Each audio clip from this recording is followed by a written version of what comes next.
Embeera eno yatandikira ku masannyalaze agaali gasusse okuvaako saako ebbeeyi y'emmere n'amafuta okwekanama nga kati n'eddagala ligenda lifuuka akadagala abantu kye bagamba nti bakooye. Wabula Ssaabaminisita Mahinda Rajapaksa ne muganda we Gotabaya Rajapaksa nga ye mukulembeze w'eggwanga eryo abantu bagamba nti bavuddeko kanaaluzaala era nga baagala babeeko ne kye bakola ku mbeera eno oba balekulire. Bwe butuukidde olwaleero ng'abantu bakyagumbye mu kibuga ekikulu Colombo mu kwekalakasa okwatandika ku lw'omukaaga lwa ssabbiiti ewedde, wabula nga Ssaabaminisita abasabye okubeera abakakamu kubanga embeera yakudda mu nteeko mu bwangu ddala. Ono era ategeezezza nti baayita ab'oludda oluvuganya babeeyungeko okulongoosa embeera ne beerema nga kati embeera bakujanganga bokka. Okusinziira ku batunuulizi b'ensonga mu ggwanga eryo, gavumenti ya Sri Lanka ezeeyeewola obututimbe bw'ensimbi n'ebuteeka mu bintu ebitazza magoba nga kw'ogasse n'amabanja okuva mu Bachina. B'abeekalakasi balabiddwako nga baweebwa amazzi n'emmere ssaako ambulensi n'abasawo ababadde obulindaala okuwa obujjanjabi eri ababwetaaga.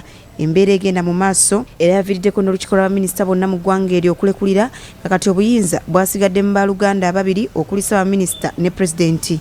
Ate abantu 25 be bafudde mu ggwanga lya Philippines enkuba n'okubumbulukuka kw'ettaka bwe birumbye eggwanga eryo. Namutikwa w'enkuba eno aviiriddeko amataba so nga okubumbulukuka kw'ettaka byonna bireeteddwa omuyaga Megi oguyise mu ggwanga eryo naddala mu maserengeta g'ekitundu kye Archipelago. Abantu abalala 6 be bakyabuze nga kigambibwa okuba nti bakyawagamidde mu ttaka eryamubumbulukuse so nga abalala batwaliddwa mu malwaliro nga biwala ttaka.